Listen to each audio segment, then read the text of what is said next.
네, 반갑습니다. 오늘 사회를 맡게 된 우은진이라고 합니다. 2018년 말에 시집을 발간하신 두 분 시인 선생님, 안효희 시인, 한보경 시인 모시고 문학 톡톡을 하게 되었는데요. 예, 많이 바쁘실 텐데 이렇게 자리 채워주셔서 정말 고맙습니다. 부족하지만 좋은 시간 되기를 바라겠습니다. 네, 안녕하세요. 한보경입니다. 이렇게 또 만나뵙게 돼서 정말 너무 반갑습니다. 귀한 시간 내주셨는데 문을 나서실 때 조금이라도 오셨던 뜻이 좀 기분 좋게 그렇게 나가셨으면 그게 제일 걱정입니다. 그리고 또 그게 바람이기도 하고요. 감사합니다. 붉은 맨드라미 붉은 칸나 안효희.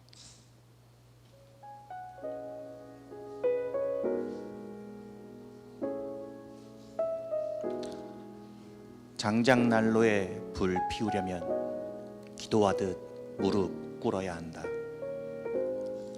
아니, 누군가에게 용서받아야 한다면 장작난로에 불 피워야 한다. 신문지 북북 찢어 불쏘시개를 깔고 밤을 견딘 밤나무 잔가지를 모아 불을 붙인다.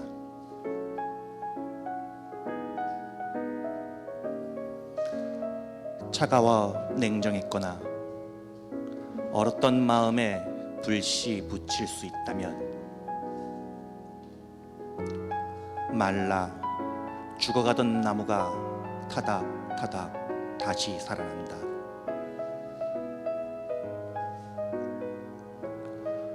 불이 되면서 생긴 갈등과 증오의 부스러기가 연기로 피어오른다. 가만히 무릎을 꿇은 자세, 연기를 핑계 삼아 눈물 흘려도 좋다. 갇혀있던 불의 씨앗, 생일날처럼 마주 앉아 손바닥 활짝 펼쳐 빈 손을 보여준다. 바람이 없어도 흔들린다. 바람이 없어도 피어난다. 붉은 맨드라미 붉은 칸나. 꽃 한 송이가 덤이라며 제 몸을 내준다.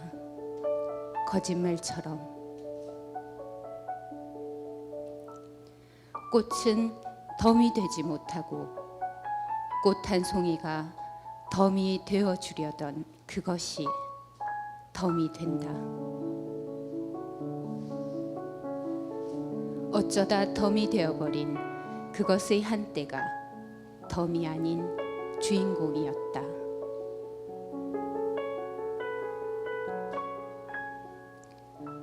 아무도 기억하지 않는다. 덤이 되어주겠다고 꽃들은 덤이 아닌 그것들을 덤으로 만들어 버린다. 순식간이다. 가끔은 아주 은근하고 은큼하게 서서히 목을 조르듯.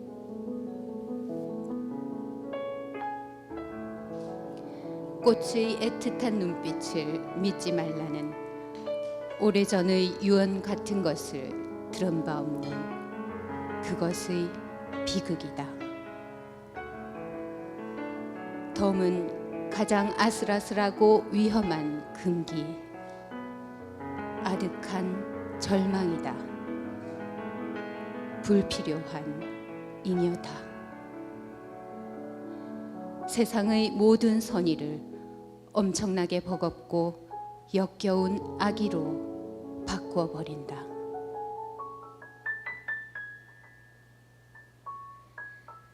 자고 나면 무턱대고 좌우가 바뀌는 세상. 너무 흔하고 흔한 덤 아닌 덤들. 안유희 시인의 경우에는 너를 사랑하는 힘이라는 이 시집이 세 번째 시집이고요. 그리고 한보경 시인의 경우에는 이 덤덤이라는 시집이 두 번째 시집인데요. 두 시인 모두 이전 시집 출간 이후에 4년에서 5년 정도의 시간을 두고 새로운 시집을 묶어내셨습니다. 출간 후의 소감부터 먼저 물어봐야 되겠죠. 세 번이나 이렇게 시집을 지었지만 여전히 이렇게 남 앞에 내놓기가 부끄럽고 또 지금도 알 수 없는 게 시가 아닌가 그런 생각을 아직 하고 있습니다. 그래서 첫 시집을 내고는 이유 없이 그냥 참 좋았어요. 물론 가끔씩 내가 무슨 짓을 했나 하고 완전 자책감이 들 때도 있었지만 굉장히 좋았더랬습니다. 근데 이번에 시집을 내면서 사실 굉장히 좀 힘이 많이 들었더랬어요. 조금 더 한 1년 뒤나 이렇게 생각을 했었는데 어쩌다 내게 되었는데 그 시집 내기 전으로 한 몇 년 동안 제가 건강적으로 그렇고 많은 좀 힘든 일들이 많이 있다 보니까 좀 시집을 내면서 너무 좀 무덤덤해졌었어요. 뭐 이거 뭐 어떤 일거리 하나 치는 것처럼 숙제 같기도 하고 이랬었는데 원고가 다 마무리해 갈 무렵에 시를 제가 다 모아놓은 걸 보고는 저도 깜짝 놀랐거든요. 너무 그 안에 내 속에 들어있던 것들이 정말 들키고 싶지 않은 그런 것들이 오롯이 막 나와 있고 좀 그전에서 못 느꼈던 그런 것들. 그래서 참 부끄럽기도 하고 그러나 또 한편으로는 뱃속에 꽉 차여있던 어떤 채증 같은 거, 숙병 같은 걸 이렇게 다 쏟아낸 것처럼 좀 개운하고 그런 기분이 들었었습니다. 그래서 이 시집을 내고 나서 굉장히 조금 시원했었어요. 아주 큰 집에 다녀온 것처럼. 두 번째 시집을 내시면서 어려운 경험도 하셨고 그러한 이제 시 내용들을 봤을 때 들키고 싶지 않은 부분들도 있지만 그럼에도 그러한 것들을 펼쳐 놓아야겠다라고 하시는 마음을 먹으셨는데요. 그렇다면은 이제 알 수 없어 하면서 혹은 어려워하면서 내었던 그러한 시집을 읽고서 주변 사람들의 반응은 어떠했는지도 궁금합니다. 본인이 느끼는 것하고요. 또 읽는 독자들이 생각하시는 거는 약간 다를 수 있고요. 또한 그런 것들이 이제 시인들에게 어떠한 힘이라든지 아니면 새로운 의미 발견이라든지 이런 것들을 줄 수 있다고 생각하는데요. 반응이 있었나요?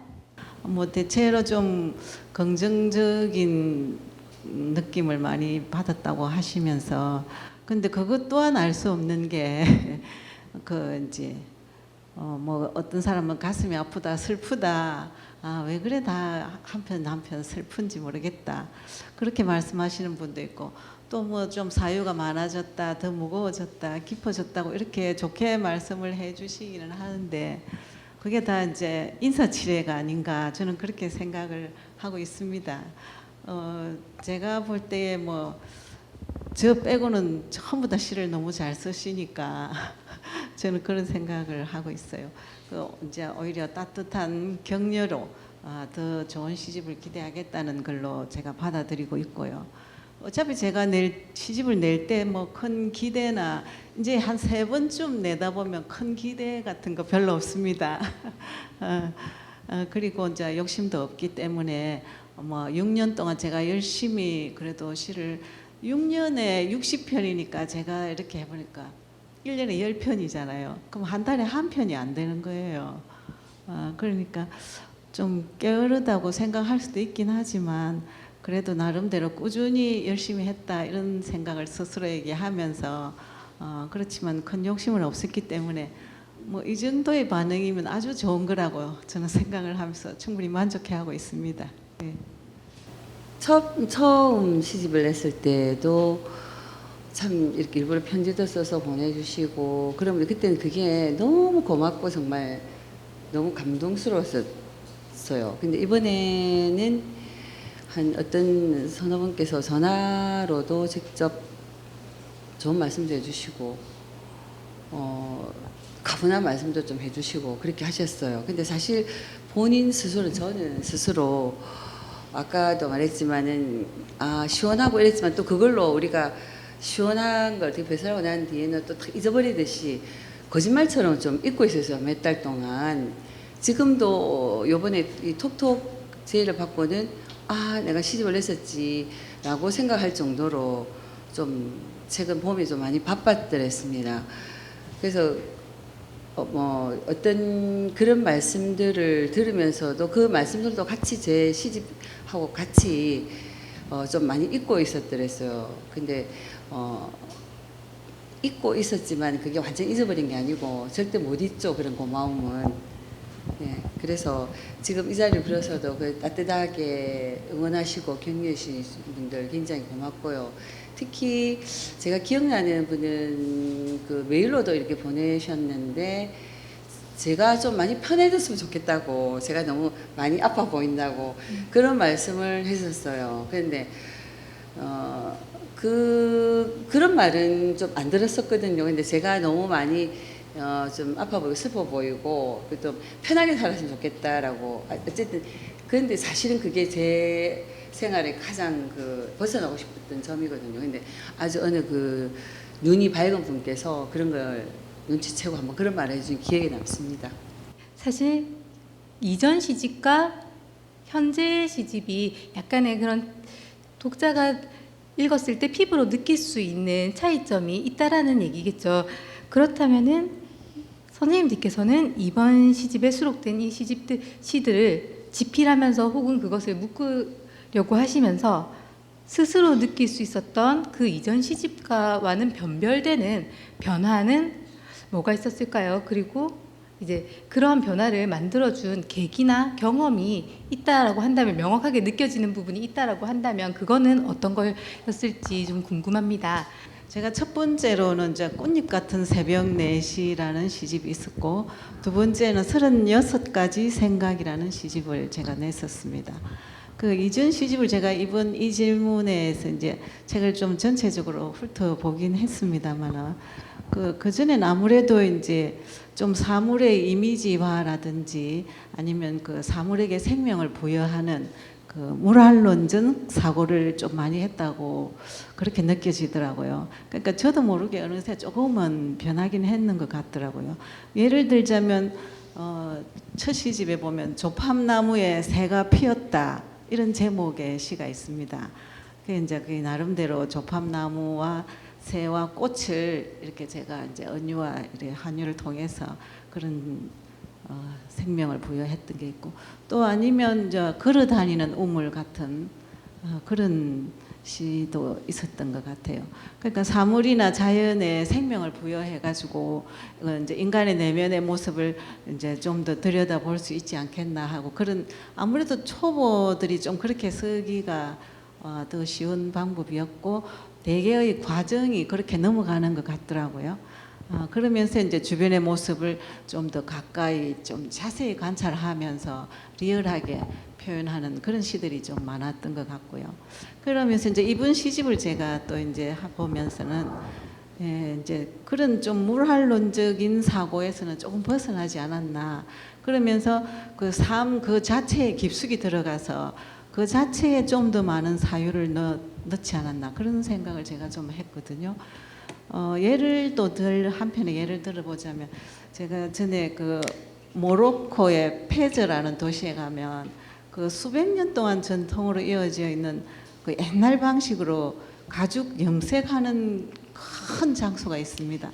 거기에 가면 이제 악취가 엄청나게 많이 나서 입구에 딱 들어서면 그 어떤 소년이 서가지고 박하잎을 몇 장씩 다 줍니다. 관광객들에게. 이걸 왜 주나 했더니 이제 딱 들어가니까 냄새가 너무 강하니까 이걸 전부 코에 이렇게 대고 있으면서 그걸 이제 구경을 하게 되는데, 그게 그 비둘기나 동물들의 배설물에 그 가죽을 담겨서 삭혀서 그 사람들이 직접 거기 들어가서 막 치대고 이러면서 하니까 그쪽 사람들의 삶이 너무 비참하다는 생각을 제가 하면서 이제 그 내용을 어느 정도 그대로 해가 악취라는 시를 지은 것도 있고요. 또 어떤 걸 보면 최근에는 이런 사람들을 잘 못 본 것 같은데, 바바리맨이라고 옛날에 있었지 않습니까? 그분들을 이제 보면서 제가 그 모습만 볼 게 아니라 저 사람의 내면은 어떨까, 이런 쪽으로 안으로 파고 들어가면서 겉모습이 아닌 내면을 들여다 제가 그걸 뉴스를 보고 이 시를 쓰게 됐었는데 그래 끝은 이런 이상한 행동을 하는 사람이지만 그 내면엔 어릴 때부터 그 어머니에 의해서 상처를 받아가지고 그런 사람이 됐다는 그런 내용을 보면서 아 이제 겉만 볼 게 아니라 내면을 보는 그런 바바리맨 같은 그런 작품들도 한 예로 들자면 이런 작품들도 제법 들어 있는 것 같습니다. 그러면서 이제 제가 이제 나이가 들어가면서 제가 등단을 제법 늦게 한 40쯤 등단을 했으니까 지금 이제 어느 정도 나이가 나오죠. 그러니까 이제 그동안 살아오면서 체험과 경험 또 연륜 이런 게 쌓이면서 어쩌면 이제 우리 내면의 고뇌를 좀 더 이해할 수 있게 됐지 않았나. 그러면서 그 가운데 이제 보면 그 생명의 탄생이나 죽음까지도 저는 그 안에 모두 내포된 그런 우리가 삶을 살고 있다고 생각을 합니다. 그래서 여기 선생님께서 차이를 만들어내는 경험이 무엇인가 이렇게 물으셨는데 저는 이렇게 죽음에 한 발 더 가까이 다가서는 이런 삶을 산다는 것 이것보다 더 강한 경험이 무엇이 있겠습니까? 저는 그렇게 생각을 했습니다. 시를 쓰면서 좀 철이 들어가는 지금까지 첫 시도 그렇고 두 번째 시도 그렇고 철이 들어가고 있다고 생각합니다. 그 전까지 시를 쓰기 전까지는 철이 없었어요. 그 철은 뭐 여러 가지 의미도 있겠지만은 그런데 처음에 시도 저는 언제나 제가 본래 전공이 국어 교육이었고 그래서 아이들 가르치고 어떤 시도 어떤 객관적인 상관물로서 어떤 텍스트로서만 분석하고 이야기하고 하는 그런 일들을 주로 했기 때문에 시는 그 이상 시와 관계된 어떤 경험은 그 이상의 어떤 다른 건 없었습니다. 그랬는데 어쩌다가 시를 쓰게 되면서부터 거꾸로 된 거예요. 시를 쓰게 되면서부터 두 번째 시집도 그렇고 앞으로도 그럴 거지만 공통적인 점은 제가 그동안 철이 없어서 보지 못했던 거, 느끼지 못했던 거 뭐 그런 것들이 참 보이기 시작했었습니다. 그게 너무 신기하고 좋아서 그 뭐 아주 뭐 하다못해 쓰레기 징계장에 버려져 있는 어떤 쓰레기 더미에서도 어떤 뭐 슬픔도 있고 아름다움도 있고 쓸쓸함도 있고 또 거기에도 또 어떤 새로운 날에 대한 기대도 있고 막 이런 것들이 느껴졌었어요. 그래 그런 것들을 하나하나 드러내는 시를 썼던 게 첫 시집이었던 것 같아요. 그래서 첫 시집은 그런 것들이 내가 본 거, 내가 보지 못해, 신난다 이러면서 드러내고 또 이런 것도 있었구나 하고 드러내고 막 그러면서 시를 썼었어요. 근데 심지어는 그때 그 시집 제목이 여기가 거기였을 때인데 여행을 갔을 때 문득 그 하늘에 막 구름과 이게 파란 그 하늘과 구름을 보면서 왜 내가 여기 있지라고 하는 아주 단순한 이야기지만 굉장히 어떤 큰 깨달음 같은 게 왔었거든요. 그럼 내가 저기 갔을 때 여기는 거기였었는데 그럼 지금 여기와 거기 어떤 공간과 시간에 대한 그런 어떤 깨달음까지도 막 생각을 하면서 너무 그때 그게 좋았더랬어요. 그래서 첫 시집은 좀 그렇게 시를 썼었고요. 그러면서 이제 그 나머지 그 뒤에 이후의 시들을 보면 저는 이제 똑같이 보이지 않는 세계 내가 발견하지 못했던 것 어떤 새로운 느낌 이런 걸 찾기는 했지만 그런 것들이 이제는 보니까 아주 너무 남루하고 감추고 싶은 것들이 많았어요. 그래서 그런 감추고 싶은 것들을 감추고 숨기려고 하다 보니까 어떻게 보면은 요번 시들은 조금 더 약간 무겁게도 느껴지고 또 심지어는 좀 그렇게도 아프게도 보이기도 했던 건데 이것도 어떻게 드러내는 것이나 감추는 것이나 저는 거기서 거기고 감추는 것이 드러내는 것이고 드러내는 것이 또 감추는 것이라고 생각을 하기 때문에 일맥상통한 그런 부분에 있어서는 거의 뭐 비슷한 그런 시들이 아닌가 하는 그런 생각을 합니다.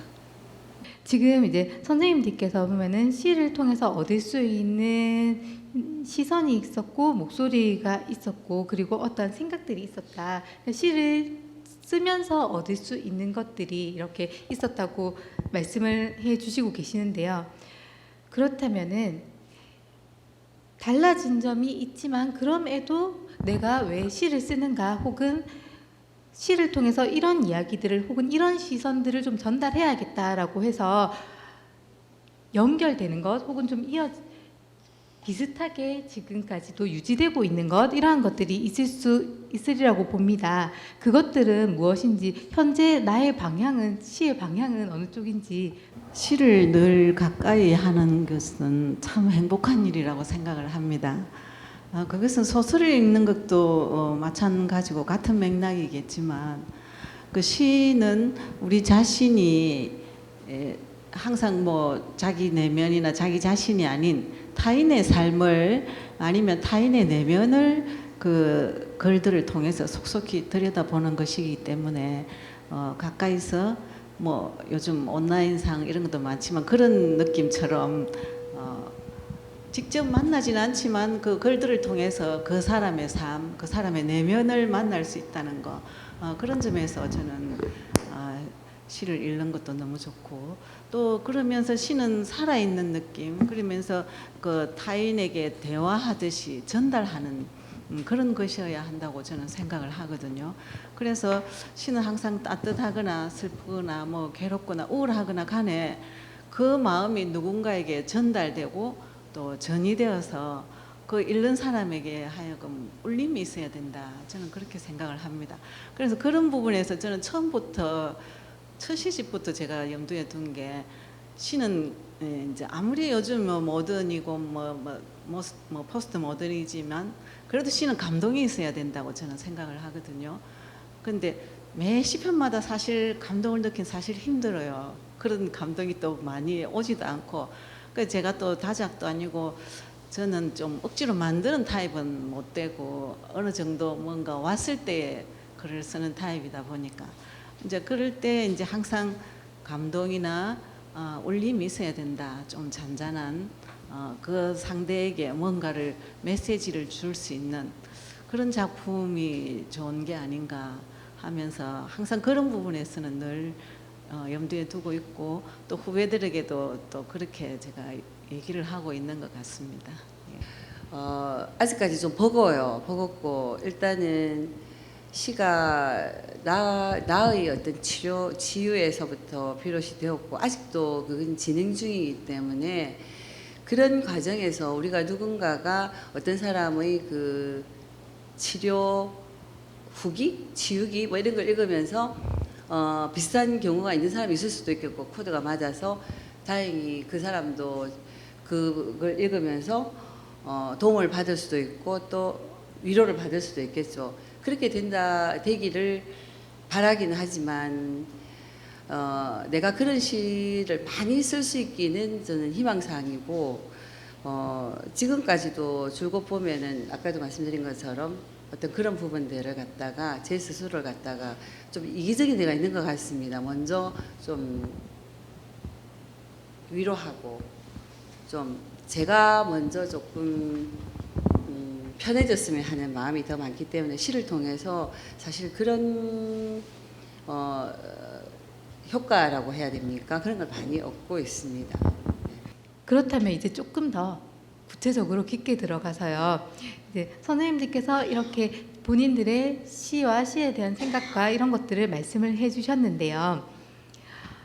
우리가 시집을 이렇게 펼쳐보면요, 시를 읽기 전에 시인의 말부터 먼저 이렇게 마주하게 되잖아요. 먼저 안효인 시인께서 보면은 나무와 숲 사이를 이전부터 밤과 낮으로 걸어오고 있었고, 그리고 현재도 앞으로 걸어가고 있으나 아직은 닿지 못했다. 알 수 없다라는 말과 좀 일맥상통한 부분이 있죠. 그러한 이상을 하지만 알 수 없지만 닿지 못하지만 이상을 여전히 가지고 있고, 그것을 묶어서 시집으로 낸다라는 내용을 시인의 말에 담고 있는 걸로 보입니다. 맞습니까? 네, 취조하는 것처럼 돼버렸죠. 맞습니까? 이렇게 말씀. 네. 그랬을 때 그 내용을 읽어보면, 시와 연관해서 읽어보면은 첫 번째 수록 시인 레디비의 내용과 그것이 연결되었을 때는 목가적이고 자유로운 삶에 대한 축으로 우선 읽힙니다. 나무와 숲이 일단 등장을 하고요. 그리고 어떤 이상 이런 것들을 말씀을 하시고 있기 때문에 특히나 그런 것 같은데요. 그런데 또 다른 시작들인 혼자 산다, 치유의 방식 이러한 시들을 읽어보면은 숲으로 얘기될 수 있는 사회 속에서 다른 이들과 교류하면서도 관계될 수는 있으나 그것에 휩쓸리거나 함몰되지 않는 오롯한 개인으로서 존재하고자 하는 그러한 이상으로 읽히기도 합니다. 즉 현재는 지금 함몰되기 쉬운 사회 속에 있다라고 하는 생각이 기본적으로 깔려 있는 것 같습니다.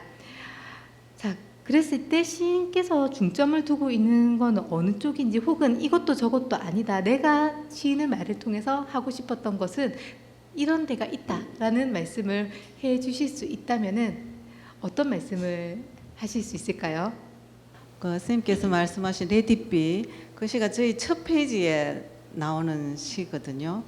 그 이 시도 아마 이제 이런 느낌이 없다고는 할 수가 없는데, 이 시는 제가 그 쓴 배경이 뭐 초어린이 대공원 앞에 제가 거기서 5년을 살았거든요.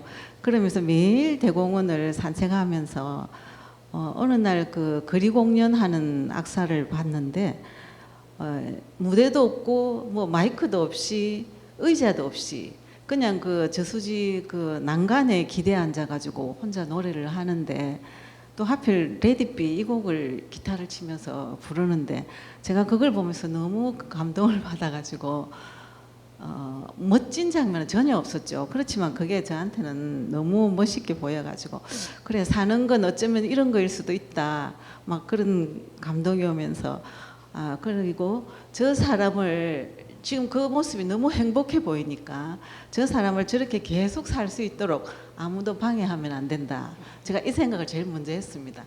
그리고 또 저 사람이 앞으로 계속 저렇게 살 수 있도록 우리가 그 주변에서 도와줘야 하지 않겠나, 그런 의무감까지 제가 생각을 하면서 그 장면을 보고 이 글을 썼던 거거든요. 그래서 인간은 혼자 살 수는 없는 거죠. 그렇게 사는 게 행복할 수도 있고 부러워 보이긴 하지만 또 어차피 인간은 더불어 사는 동물이니까 혼자 살 수는 없죠. 그래서 혼자를 추구하되 혼자가 아닌 삶이 또 가장 바람직하지 않나 그런 생각을 하면서, 저는 그 개인적으로 한 일주일 동안 어디 가서 칩거하는 게 저희 작은 꿈을 가지고 있습니다만 그것도 쉽지가 않더라고요. 일주일을 숨어 있는다는 게 굉장히 긴 시간인가 봐요. 그러니 이제 저희들이 선생님 질문처럼 너무 한쪽으로 치우치지 말고 아까 선생님의 말처럼 다른 이들과 관계를 가지되 어느 한쪽이나 그쪽으로 휩쓸리지도 않고 함몰되지 않는 자신만의 그 오롯한 그 자존감, 자신감으로 개인 그 오롯한 자신의 그 성을 쌓으면서 존재를 가지고 산다는 게 가장 공감하는 바이기도 합니다. 네.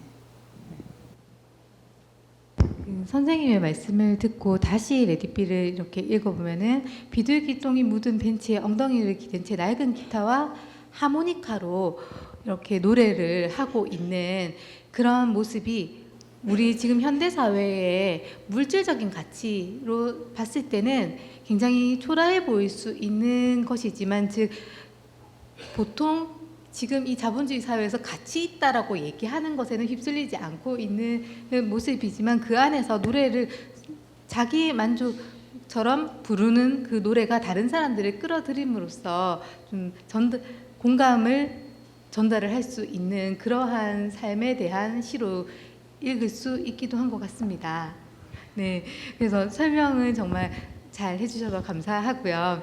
그리고 이제 한보경 시인 같은 경우에는 시인의 말이 굉장히 짧아요. 네, 여전히 여전한지요. 요거 근데 여전하다라고 하는 이 말의 의미를 수록시랑 함께 연결해서 살펴보면은 첫 번째 수록시인 상투적인 밥가 일단 같이 읽어봤을 때는 우선 사회적으로 이미 만들어져 있는 상투적으로 밥을 먹고 혹은 상투적인 밥을 먹는 그러한 이미 만들어져 있는 생활의 패턴을 내면화, 습관화하고 있는 일상에 대한 의문 또는 문제의식을 발생시켜 보고자 여전히 여전한가라고 질문을 하고 있는 것으로 보입니다. 그런데 같은 시의 후반부를 보면은 상투적인 패턴을 만들어내고 있는 요인 혹은 방점을 지우기 위해서는 확실히 그것을 이제 그것과 비슷한 상투적인 패턴을 만들어낼 수 있는 가능성을 가지고 있기도 한 다른 방점을 만들어내고 있다라고도 말씀을 하시는데요. 그런 점에서 궁극적으로 상투성이 지워질 수 없는, 즉 변화를 만들어내더라도 궁극적으로는 여전히 여전할 수밖에 없는, 상투성이 다른 형태로 반복되고 있다는 측면에서 여전히 여전할 수밖에 없는 그런 사회에 대한 인식을 드러내고 있다고 생각되는 부분도 있습니다. 그렇다면 그러한 사회를 말씀하시고 있는 게 맞다라고 한다면 시를 통해서 이 사회 속에서 여전함에 대해서 묻는 것은 어떠한 의미가 있다라고 생각을 하시기 때문에 이런 시인의 말과 그리고 시들을 쓰시고 계신지 한번 말씀을 해주시면 감사하겠습니다. 예, 제가 시인의 말도 짧고 지금 드리는 말씀들도 짧은 거는 제 생각도 짧기 때문이기도 하지만 우리 여기 제목이 문학 토크 하면 조금 길게 있었을 거예요.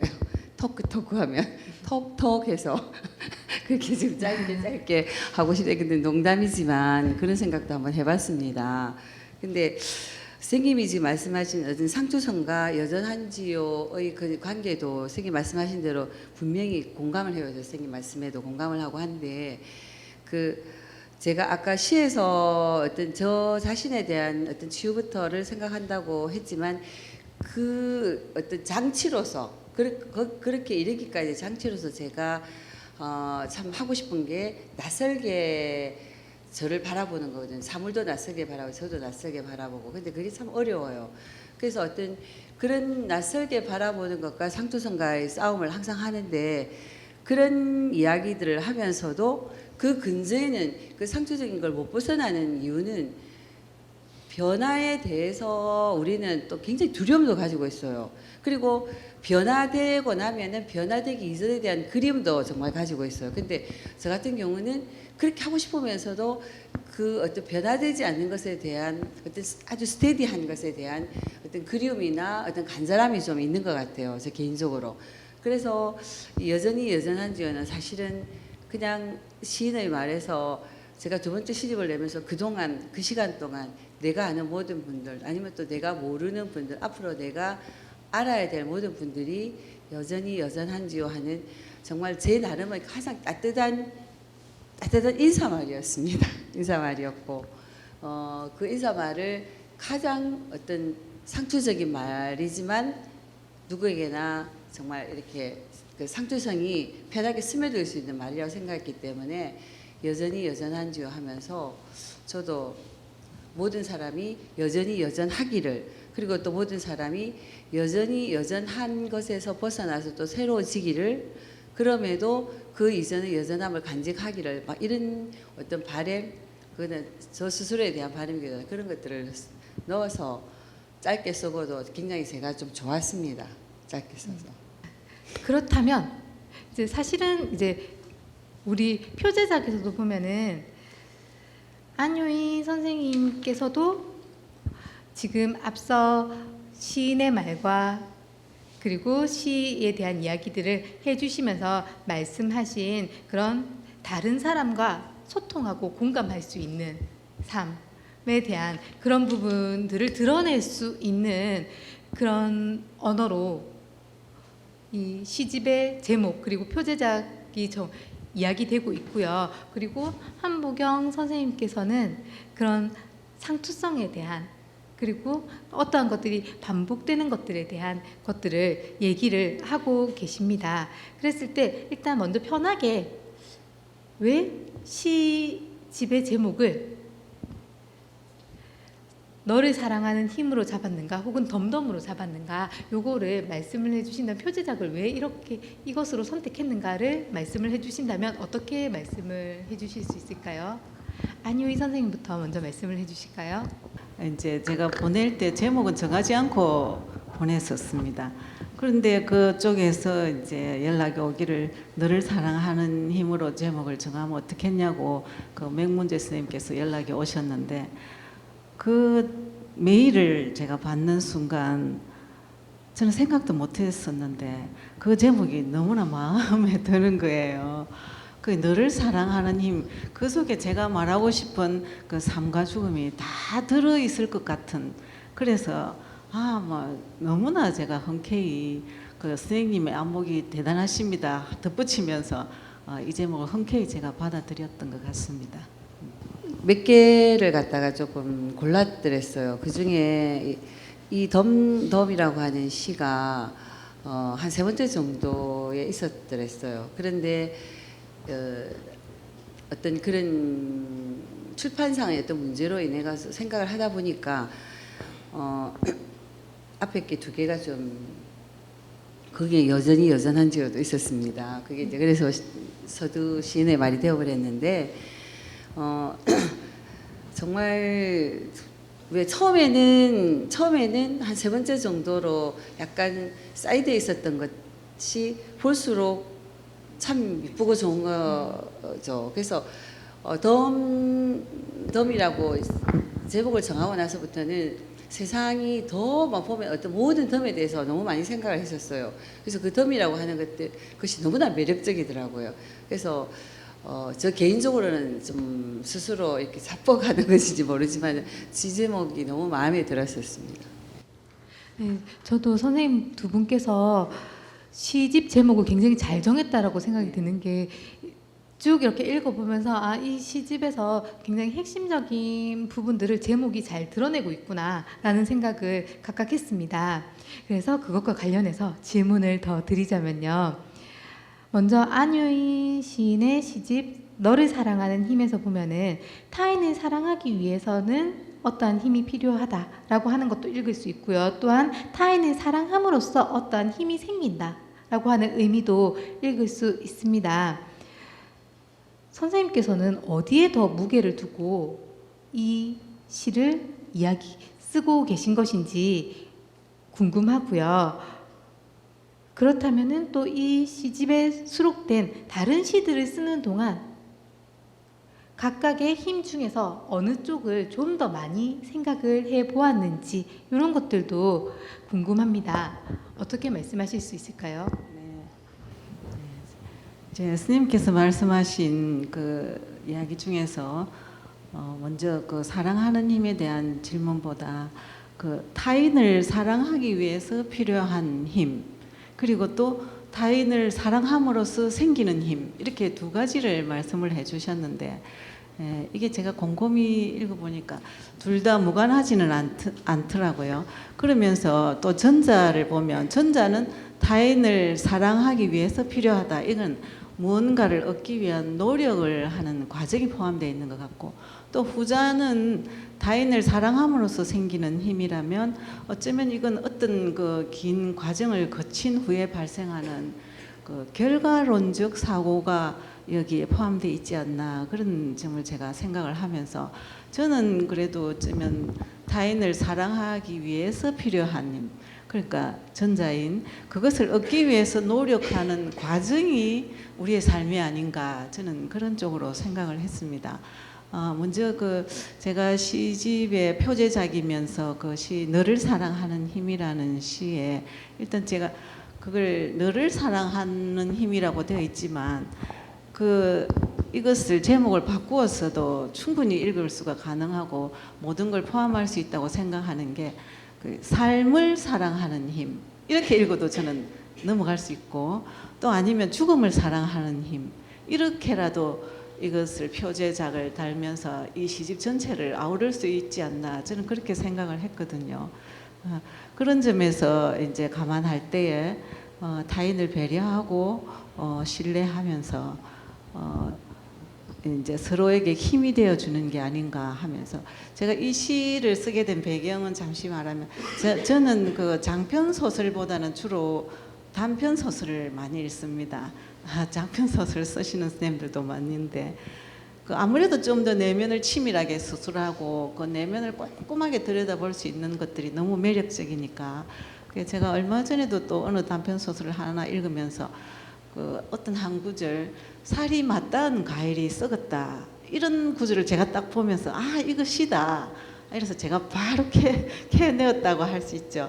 그러니까 서로 떨어져 있는 것은 썩지 않았는데 가까이 붙어 있는 거, 살이 맞닿은 거는 그 서로에게 상처를 받아서 썩었다는 거죠.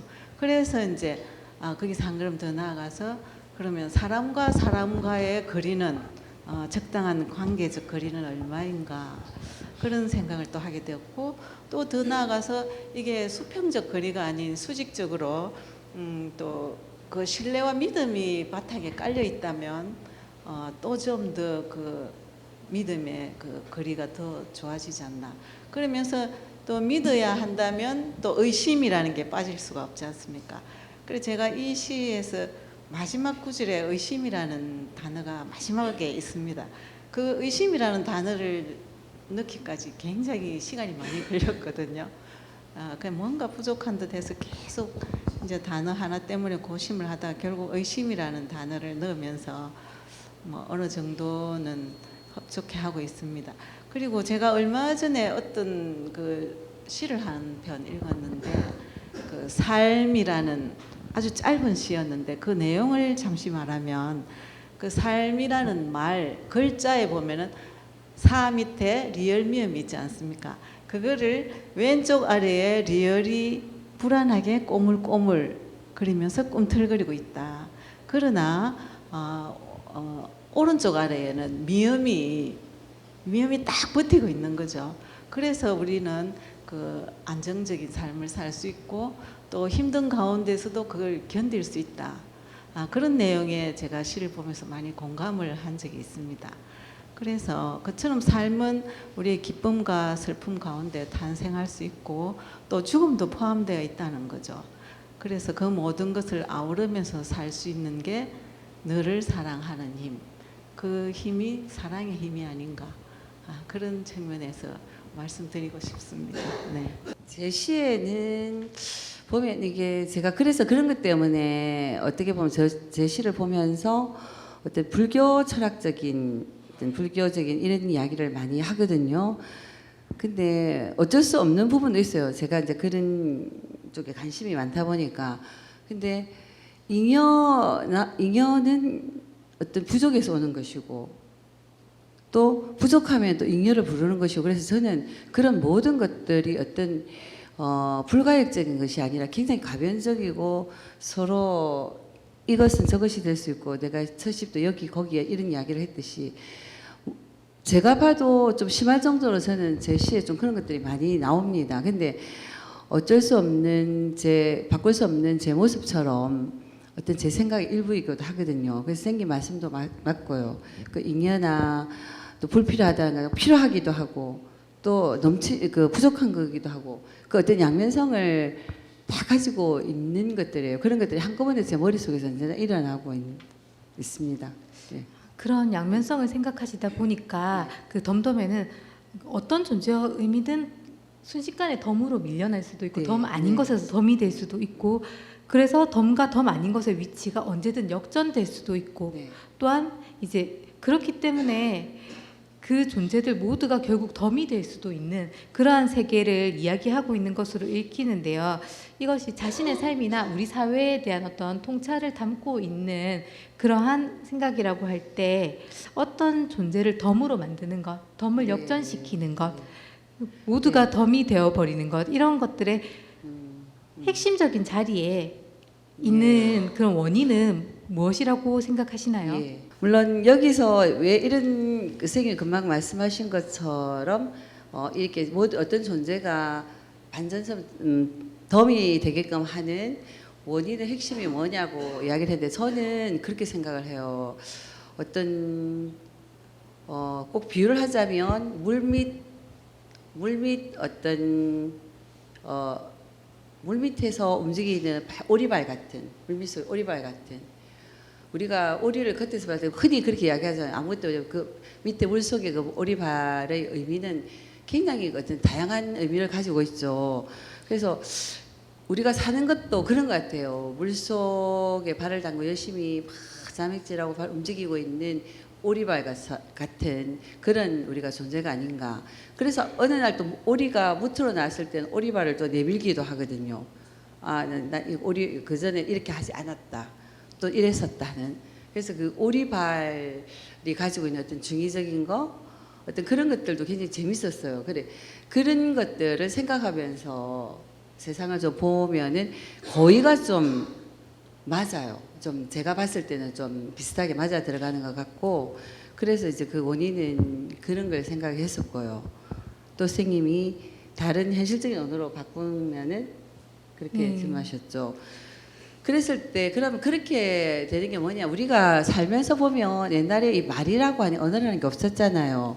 그때 우리 충분히 어떤 눈빛이나 아니면 행동이나 아니면 이신전심이라고 하는 그런 어떤 보이지 않는 어떤 끈으로서 충분히 전달이 됐지만, 우리가 말이라는 게 생겨나서 굉장히 편하지만 이 말이 불 속에 오리발 같은 그런 존재가 아닌가. 그래서 저는 현실적으로 보면은 이 덤 뭐 가장 그 현실적인 어떤 구체적으로 우리가 접할 수 있는 게 말, 그것도 의도를 잘 모르는, 의도가 오리무중인, 또 의도를 감추고 있는, 또 의도가 확 드러나 버리는 막 그런 어떤 말인 것 같다고 생각을 합니다. 그래서 그 말이 가지고 있는 어떤 덤과 같은 그런 어떤 이중적인 면, 그런 것들 때문에 저는 말이라고 생각합니다. 이 말 중에서 저 같은 사람한테는 대표적으로 뭐냐면 시도 되겠죠. 네. 예. 그래서 드러나지 않는 힘과 의미, 혹은 이제 감추기도 하는 어떠한 힘, 그러나 분명히 존재하고 있는 힘으로서의 언어를 덤이다라고 이렇게 말씀을 해주셨고, 시인과 시 역시 그런 사회의 덤과 같은 역할로서 어떠한 것들을 드러내 보이기도 하고 감추기도 하면서 분명히 존재하고 있는 그러한 것으로 말씀을 해주신 걸로 읽힙니다. 그렇다면 안효희 시인께서도 이제 이와 비슷한 것을 하나 말씀을 해주셨으면 좋겠는데요. 너를 사랑하는 힘을 갖게 하는 데에 시는 어떤 역할을 한다라고 생각하십니까? 사실 우리의 삶은 연습이 없지 않습니까? 그런 측면에서 제가 시를 쓰면서부터 오히려 작은 것부터 하나씩 깨달아 가게 됐다는 거. 그러니까 시를 안 썼으면 그런 부분을 제가 또 반성하고 성찰하는 부분이 없었을 텐데, 오히려 시를 써으로 해서 그런 부분에서 제가 많이 배우면서 또 그런 부분들이 글로 나타나기도 하고 그런 것 같더라고요. 그래서 시는 어떤 역할을 하느냐고 질문을 하신다면, 그 바닷가 백사장에 그 물결에 의해서 생기는 그 문익결 있지 않습니까? 바다 백사장에 물 때문에 약간씩 생기는 문익결, 그런 결 같은 것을 이 시를 읽음으로 해서 한 장 한 장, 어쩌면 아주 작고 미세하지만 한 결을 느끼면서 느끼게 해주는 거, 그게 우리 시의 역할이면서 또 어쩌면 시인들이 가져야 할 태도가 아닌가. 전 나름대로 개인적으로 그렇게 생각을 하고 있습니다. 그러니까 이제 우리가 일상적인 생활에서는 잘 보이지 않는 혹은 관심을 가지지 않는 그런 미세한 마음 결들을 바라보게 해주는 것이 시이고 바라보게 해주어야 하는 것이 시이다라고 말씀을 할 수 있을까요? 너무 해석을 잘 해주시는 것 같습니다. 네. 감사합니다. 자, 그러면 이제 짧은 마지막 질문들을 하고요. 이제 시를 한 편씩 더 감상을 해보고 이 문학 톡톡을 마치려고 하는데요. 선생님들께서는 각각 자신의 시집에서 그리고 서로 상대방의 시집에서 추천작 혹은 애착을 갖고 있는 작품을 꼽아 주신다면은 무엇이라고 말씀하실 수 있는지를 이제 한 분씩 말씀을 해주시면 좋겠습니다. 네, 저는 그 제 시집 16쪽에 있는 혼자 산다라는 시를 만일에 안 읽어보셨다면 꼭 한번 읽어보시기를 부탁드리고, 제 나름대로는 이 시가 가장 좀 애착이 간다고 할 수 있겠죠. 예, 요즘 그 거리에 걸어가는 사람들 셋 중 한 명은 혼자 산다. 그런 통계가 나왔더라고요. 그래서 그걸 보면서 제가 정말 저렇게 혼자 사는 사람이 많을까 처음에는 참 반신반의했습니다만은 그러면서 이제 그 유행하는 혼술, 혼밥, 혼영 그 이제 그런 측면에서도 제가 이해를 하게 됐고 사실 저도 요즘은 혼자 영화를 많이 즐기고 있습니다만은 이제 그런 내용을 제가 이야기하고 싶어가지고 그 동거인 없는 집에 혼자 사는 무성한 것은 모노드라마이거나 독백이다. 또 뭐 그런 부분들 또 아침에 눈 뜨면 딩동 아침이 배달되어 온다. 뭐 이런 부분들 하여튼 제가 그러면서 자기 자신을 그 어쩌면 자기 자신을 오히려 혼자 이렇게 살게 가두게 된다. 뭐 같이 살 수도 있지만 혼자서 의도적으로 나와 살 수 있는 경우도 굉장히 많으니까 그런 부분에서 너도 너를 기르고 있다. 자기 자신을 기르고 있다. 이제 제가 고양이를 드러내면서 고양이에게 하는 말로 너도 너를 기르고 있니? 가면을 벗었니? 고독은 나의 힘? 미혼이 아닌 비혼은 너무 맛있고 너무 즐겁고 너무 행복했어. 가끔 눈물이 나는 나를 기르는 중 이렇게 제가 마무리를 했거든요. 근데 이게 이제 반의법이죠. 여기서 너무 행복해서 가끔 눈물이 난다. 이런 부분은 이제 좀 잘 읽으셔야 될 부분이고 그래 이 시가 저는 좀 애착이 가면서 저도 사실 제가 좀 어떻게 생각하면 그렇죠. 혼자 살아본 적이 없습니다. 그래가지고 좀 이런 생각을 하게 되었는지도 모르겠는데 그 정말 혼자 사는 분들이 아시면 굉장히 섭해하실 부분이죠. 그 이런 시가 특별히 좀 애착이 가는 것 같습니다. 저 이번 시집 나오고 나서 좀 아는 지인들이 어떤 자리도 좀 마련해서 제 시집을 가지고 이야기해 주신 그런 기회가 몇 번 있었거든요. 그때 뭐 이런 시가 좋다, 뭐 어디가 좋았다 이렇게 말씀하실 때 한 번도 거론이 되지 않은 시지만 저는 사실 제목이 길어서 그렇지 이 전체를 조금 적시면 시집 전체를 적시면서 흘러가는 어떤 시냇물 같은 겨울물 같은 그런 시로 애착이라고 하는 거는 사실 없습니다만 그 제 생각을 적시면서 흘러가는 그런 시로 36페이지에 있는 의도는 사라지고 헐벗은 말만 남아라고 하는 시가 있거든요. 아까 그 덤에서 왜 덤을 우리가 말로서 또 제가 이야기를 했지만 이런 생각들 때문에 그런 생각 덤을 이야기할 때도 아마 그런 말이 나왔을 거라고 생각합니다. 그래서 그 우리가 이 의도와 말이 어떤 아름다운 어떤 합의를 이루는 지점 이때 이 아름다움은 약간 어떤 풍자적인 것도 있습니다. 그 아름답다라고 했지만은 어떤 이상적이면서 또 약간 좀 어떤 풍자적인 그런 뜻도 있죠.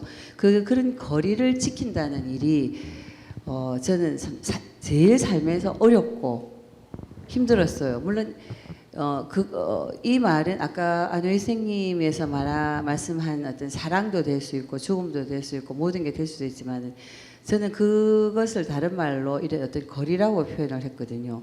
그 거리가 딱 합일이 되고 딱 적당했다면은 갈등과 어떤 희로애락 같은 건 없겠죠. 근데 항상 여기에는 그 거리가 문제가 되는 것 같아요.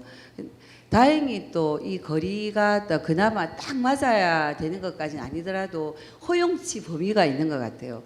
이 거리가 이만큼인데 요 정도까지는 괜찮다라고 하는데 항상 그것조차도 지키지 못하고 벗어나는 데서 어떤 문제가 생기고 결국 남게 되는 거는 나의 어떤 선이든 악이든 불필요한 뭐 잉여든 부족함이든 그런 것들은 다 사라지고 헐벗은 말만 남아서 그 앙상해져 있는 그 말만 남아 있는 그런 현실들을 갖다가 저는 항상 안타깝고 힘들었어요. 그런 것들이. 또 그런 것들 때문에 제가 좀 많이 아프기도 했고 그래서 이 시는 정말 어떻게 한순간에 막 쓴 시예요. 주르륵 한순간에 쓰면서 좀 퇴고를 저는 시도 좀 많이 하는 편인데 퇴고도 거진 안 하고 그랬던 시입니다. 그래서 개인적으로 제 고백과도 같은 그런 시라서 좋습니다. 안효희 선생님 시는 정말 따뜻하고 눈물겹고 해서 제가 너무 좋은데 선생님 시집에서 그 레디비 같은 거 맨 앞에 나왔던 그 13페이지에 있는 그 시 같은 거가 참 좋았습니다. 그러면 안유희 선생님께서는 한보경 선생님의 시 중에서 하나 추천을 하신다면은 어떤 걸 한번 꼭 읽어보라고 관객분들께 말씀을 네. 하시고 싶으십니까? 그 사실은 제가 그 작가회의 여름호인가 거기서 제가 한부경 시인의 시집 덤덤을 리뷰를 쓴 적이 있습니다. 그래서 어느 정도 제가 이제 파악이라고 하기보다는 조금은 알고 있다고 생각을 하는데 제가 조금 전에 한보경 쌤이 의도는 사라지고 헐벗은 말만 남아 이 작품을 말씀하셨는데 저도 그때 쓰면서도 계속 다루고 있었고 이 시가 저도 참 마음에 남아가지고 좋다는 생각을 많이 했거든요. 그런데 오늘 또 일치하게 되네요. 네. 좋은 시편인 것 같습니다. 네. 아무래도 시인들께서 관심을 가진 어떤 삶에 대한 고민 그리고 언어에 대한 고민 이러한 것들을 담고 있는 시라서 서로에게 닿은 것이 아닌가라는 생각이 드는데요. 물고기와 꽃잎과 물고기 안효희 경덕진 마을 불가마 열병을 견디지 못한 도자기들이 세상 밖으로 걸어 나오네. 수백 명 티베트 신도들 옷에 투지하듯 가만히 나란히 길 위에 엎드리네. 신의 능력을 물려받은 불도저 사뿐히 철에 밟고 간다네. 수많은 접시는 목 잘린 꽃잎 차라리 바람이 되고 싶은 꽃잎 언제부터인가 분화구가 되어가는 꽃잎 수많은 주전자는 조각난 물고기 마지막 비늘로 퍼득이는 물고기 가끔은 거린이 되고 싶은 물고기 반석의 죽음처럼 누워 둥둥 떠가는 하늘을 보내 앞으로 뒤로 구름이 천번을 못 바꾸는 사이 2500뒤 슬픔을 견딘 은백색 알루미늄들이 갈기갈기 찢어지는 몸 자꾸 돋아나는 칼날을 포옹하네. 꼭 껴안네. 느린 수액처럼 지울 수 없는 기억처럼 그렇게 다시 태어나는 셈. 무엇을 깨뜨리면 다시 태어날 수 있을까? 푸르른 저녁의 혓바닥에서 컴컴한 어둠의 돌기가 돋는다. 모든 어둠은 모든 빛이었음을 어둠과 빛을 등짐진 황소는 오늘도 쌍여자나의 수레를 끌고 간다. 시간의 끝에 매달려 살과 피가 말라가는 가을 햇살의 한 줄기